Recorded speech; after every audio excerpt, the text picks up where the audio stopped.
Un, deux. C'est bon? Okay. So, hi everyone.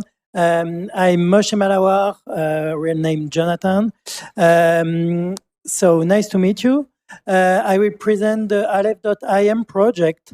For those who don't know it, it's a universal layer 2 network that is specialized in data storage for files, databases, and for computing, serverless computing, and things like that. But real question is, why would we want that? So, because we want to decentralize the cloud. Right now, everything is centralized. We are living in a world of silos. You have Facebook, Twitter, everything. Everything is silos, closed silos between themselves. If you consider regular applications today, you have like a user that connects to a website. On that website has a storage on the database. That's basically how it works. The website can also be a mobile app. It's basically the same. It works always this way. It can be distributed across clouds in everywhere, but it's still basically the same architecture. So comes a few years ago the IPFS stack. What is IPFS? Files can be hashed. Is everyone? Do everyone know what a hash is? Yeah. Okay. So file can be hashed, and we have a table which is decentralized to know where each file is stored on the network. So it can be decentralized because if people want the file, they can get it from where it is on the network. Also came a few years ago. I won't make you learn what a blockchain here is today, but basically it's immutable. You have blocks and it can also implement a currency on top of it.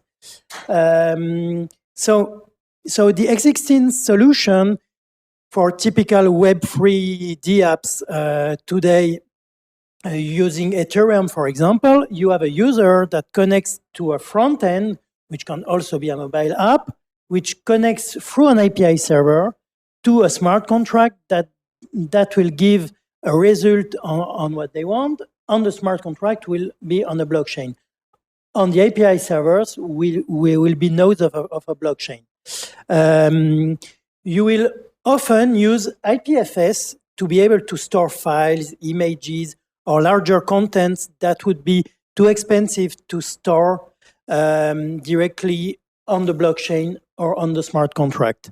Thing is that in IPFS, you need to store the data somewhere. So typically, it will be the app creator who will store the file on its hard drive, pin it on IPFS so that people can get it from him. Issue is that the day the app creator stops working, or the company fails or whatever, all the content goes down with it. So you lose all the content of your app because it wasn't really decentralized.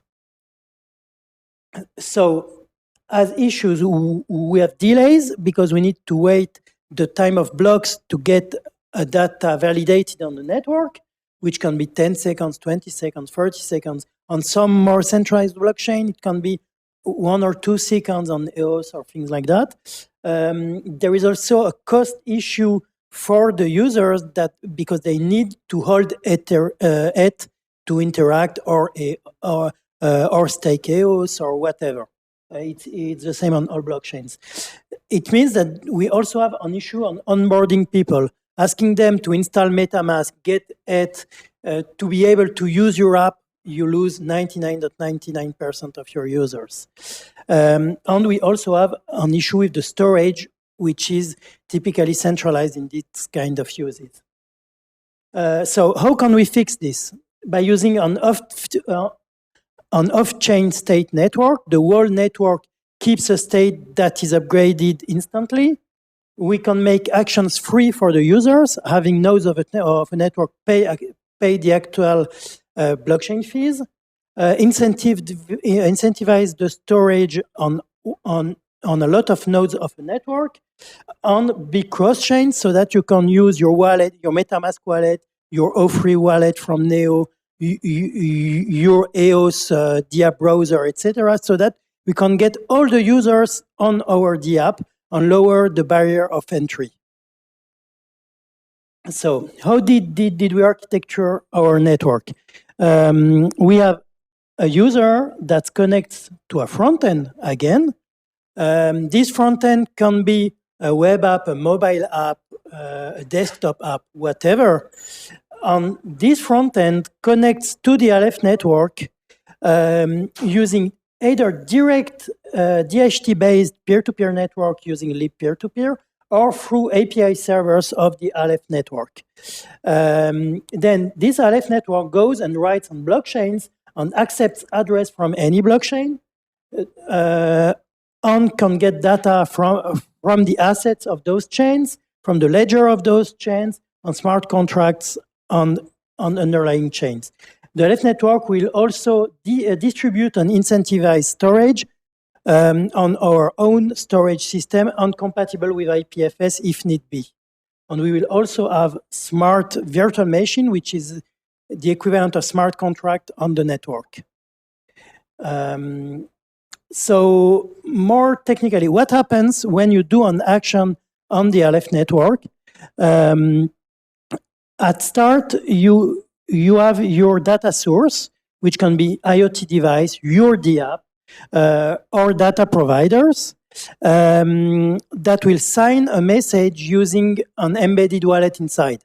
So if it's an IoT device, it will each device will have its own address using any of the address provider compatible, which can be Ethereum, Binance Chain, NERS, Bitcoin, Neo, etc. It will sign a message, send it to the network either via API or via IPFS or lib peer-to-peer. Then 50 milliseconds later, the state will be updated on the whole network, and data can be seen by the clients. If there is virtual machines to be executed, they will be executed at this point, and again, it will update the state. Then, after 2 to 30 seconds, the messages will be committed on-chain on any of the supported chains. We will store hashes, which are list of messages on all the underlying chains. And we do this continuously whenever there are messages to store. So all the data is replicated across the network. Not all the nodes have all the data, so that we can be scalable. And there are per decentralized application subnetwork that can interconnect if there is a need.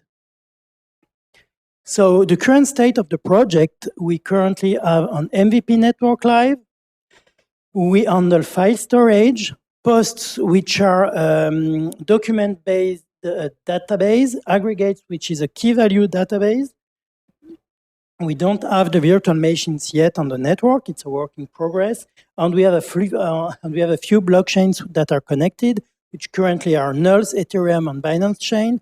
And we are working on Neo, Polkadot, Cosmos, EOS, and others currently. So let's see a few use cases. How can this be useful, actually? So you can store data for DApps or for personal storage. You can build a social network with it. You can create a Medium-like DApp. You can create an Instagram. You can create chats. You can do storage for IoT devices, data from sensors, from whatever you want. You can also have GDPR compliance for your application, because since we only store hashes in an immutable way, the data behind, you can ask the network to forget it, for example, so that you can be GDPR compliant inside the DApp, which is quite a big issue today with DApps, since you can't delete data actually normally. And also decentralized identity, which is a project we're working on. I will come back on this a bit later. So let's see a little demo of it. So oops.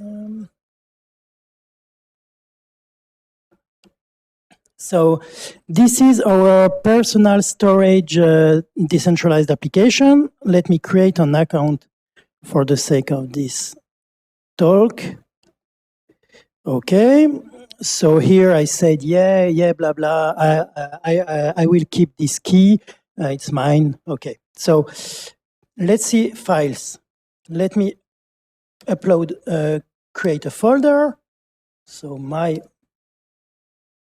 folder, I created it. I will come and upload a file.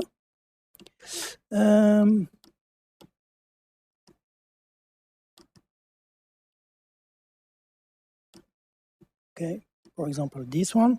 Okay, so I uploaded a file and I can open it, see it. I can make it public and share. And what is interesting here is that the file was shared privately to the network, encrypted for my own public key. So what we were doing was completely end-to-end encrypted so far, and then I am making it public and sharing it on IPFS. It means that the nodes of the network will now try to get something done which is compatible with IPFS. So I make it on IPFS. I get a public link. Let me paste it here. So normally it should work. If I don't have a demo effect, I will go on over. Okay, so this is an IPFS compatible address, meaning that it can be seen from any part of the IPFS network. Our file is now on IPFS and pinned by a lot of nodes of the Aleph network. And before that, our file was, okay, this is the address we just created now. We created a folder object, which is encrypted. We can't see the name of the folder. Then we created a file that we stored here. Then we amended that file, making everything public, including the metadata. So here it's written did1.png, image PNG. All this here is now in clear. Before that object, everything was encrypted and we can't understand the content, so it's shown as hexadecimal here.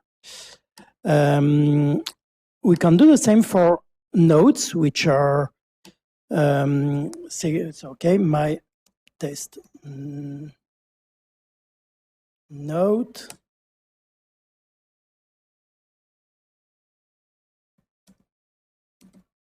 Hello, EthCC. I save it. So again, here we can see it's encrypted. So if we go on our address, we created a node post. On this node, everything is encrypted. Again, I make it public. I save it, go back here, and it's now public and unencrypted. So and we can read the content.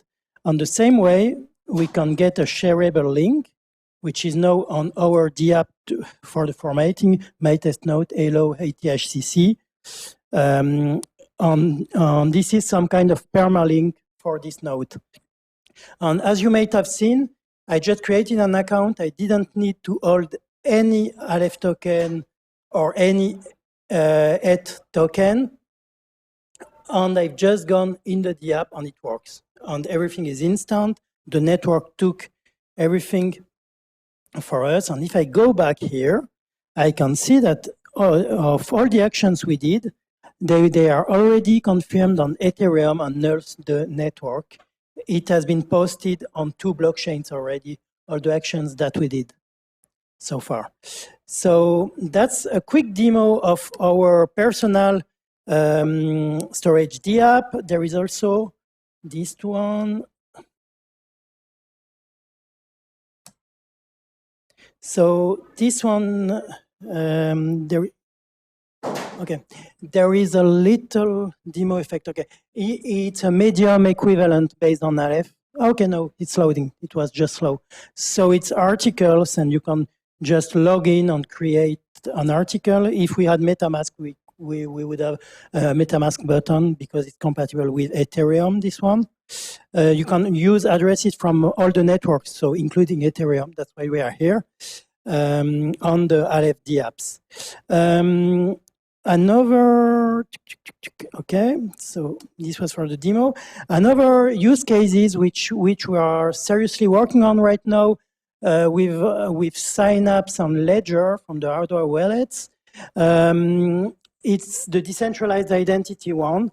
You can create an identity, do your KYC, or directly on an exchange, you do your KYC. And at the end, you can say, okay, I want to create a reusable ID. You get a public key source, which can be a MetaMask or a Ledger. The KYC provider marks the address as verified, and that is not a duplicate. And it creates an encrypted container for your data, for your passport, proof of identity, etc. And you have the data, they only have hashes. So that when you want to go and use it to be able to log in on another service, you won't have to redo all your KYC. They will just go and ask the KYC provider, okay, give me the risk matrix. Okay, it's a real user. I match with the data that the user will have sent me. Okay, it's a real person. Its identity is real. Is validating for trading if it's on exchange. The good part is that we can also reduce spam and things like that on magazines, on online magazines, because you can log in to make comments, and the website can say, okay, I only want real users. They don't need to know who you really are, but they just need to know it's a real user that doesn't have more than one account. They don't need to really know who you are, but that you are a real person. So that solves this issue too. Once we have the virtual machine, we will also enable more use cases like business applications that have a business code inside, currencies and tokens on this layer 2 network, financial applications, games. The idea is to have the whole game engine run directly on the network so that it's really fast, because for gaming you need really fast actions. So here are the repositories if you're interested in working with it. We have the PyAleph repository, which is our main node of the network, Aleph.js, which is our JavaScript API, and Aleph Client, which is a Python API for the Aleph network. We have a few DApp, MyAleph, which is the personal storage DApp that you have seen. Everything is open source from the bottom layer to the top layer. The Aleph blocks, which you have seen too, and Simple DApp, which is a very, very simple DApp with example of a web-free connection inside. And our JavaScript documentation, which is on github.io. You can find everything on our website, which is Aleph.IM. There is a developer part in which there is all the links we have seen before. We can also find us on Telegram, Aleph.IM, or on Twitter, and I'm Moshe Malawach on Twitter. So thank you very much, everyone.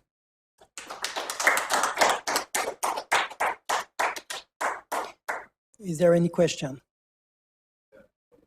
Yes? So how is the IPFS network working those days? Do you have enough capacity, enough nodes to replicate? Is it satisfactory as a storage? Okay.